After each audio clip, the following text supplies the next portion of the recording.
Good day, everybody. I recently purchased SimHaptic, and my main use for it is DCS World. But I've noticed that when SimHaptic is running, I've got a bit of extra frame time added in that knocks down my FPS by about 10% or so.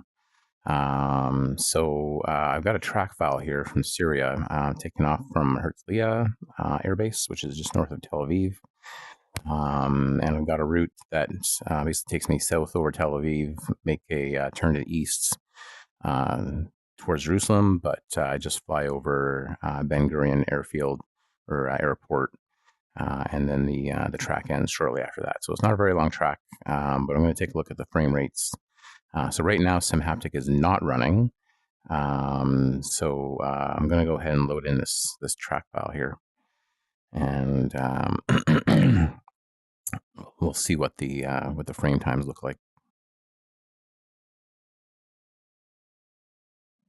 For what it's worth, I have Andre's SimShaker for Aviators module.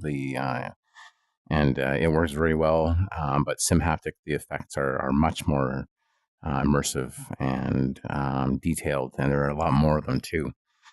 So I do prefer SimHaptic, but it does make my game a lot more stuttery. So I have my headset set to 80 FPS or 80 hertz as the default frame rate. And so that's what the game normally runs at when I don't have SimHaptic running. And so I'm just going to fire up the mission here and then call up the frame rates counter. Frame rate. All right, so zoom right in here. I'm going to try and put the mouse over it. Okay, so I can get the actual frame times. So right now it's pretty flat, 80 FPS. Frame times are around 12 and a half milliseconds. And most of that is coming from the simulation. We're just taking off now. So again, this is a recorded track file. And right now it's we're just getting off the runway. You can see it's still pretty flat, pretty good performance. So right now simulation is at still at about 1 or 2, and present is still around 0.3 or so. It's turning south now towards Tel Aviv, just off in the distance there. See, there was a little bit of a spike when I zoomed in. So we're just heading over some fields now. Everything's still steady at 80 FPS. Starting to get some drops now. So you can see the present frame rate has come up. We're just coming up on the houses here. But now it's gone down again and things are pretty much leveled off. Not really. Okay, so as we go over the houses, you get some more frame time there, and the FPS dropped down to about 70 or so. Going right over the middle of town here now.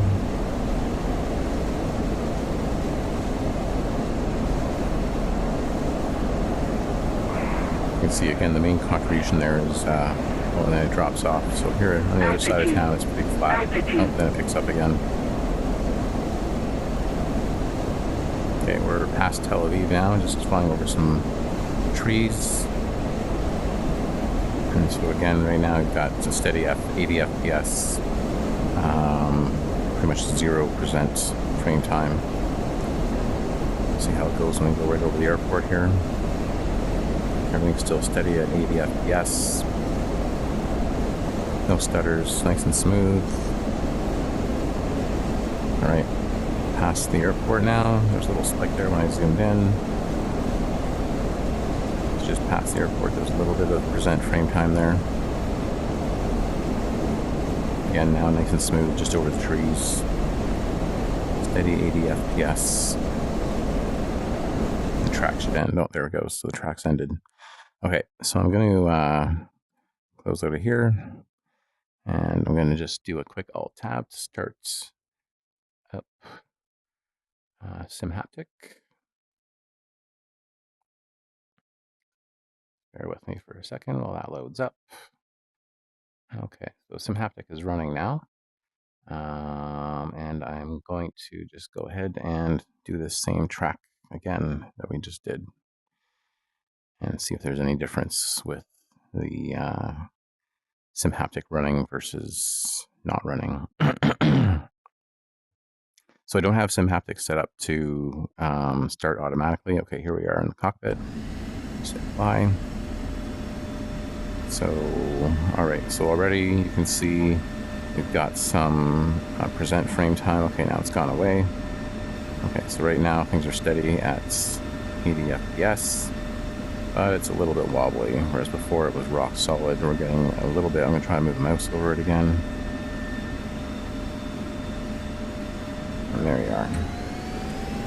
Okay, so right now we're up about 7 or 8 milliseconds on the present. So last time we were lifting off, it was rock solid at 0 or 0.3 for the present frame time. Okay, so we cleared the runway, gears coming up, and again it was flatline all the way through here last time. It's pretty flat right now. I can see, or I can feel the effects in my chair. It's very nice. And again, there's Tel Aviv off in the distance. And there was a bit of a lag. Okay, so there's some lag here. This was pretty much flat before when we didn't have SimHaptic running. It was good until we got to the houses. Right, so now we're coming up to the houses here, and there is that present frame time that was there before.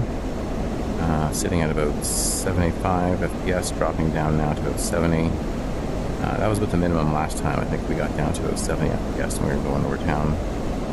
Going down now to 65, 64, 63. Oh, I saw 59 there for a second. And just visually, it looks a lot more stuttery as well. Right, coming out of town now. This is where it flattened out last time. Okay, it looks good. But kind of a bit of stutter there. So not too bad going over the trees. This has been my experience in general. If you're not over a built-up area, SimHaptic's fine. But if you're down low, so a fair bit of stutter there. So remember last time we had nothing at all. It was flatline going over the airport. So now we're going over the airport and we're getting pretty significant increase in frame time for the present frame time. And it's very stuttery, just visually. So it's unfortunate because I do love the effects that I get from SimHaptic, but the loss in frame time and the loss in smoothness just makes it kind of difficult. So I hope that this is helpful for somebody. That's the end of the track. Thanks for watching.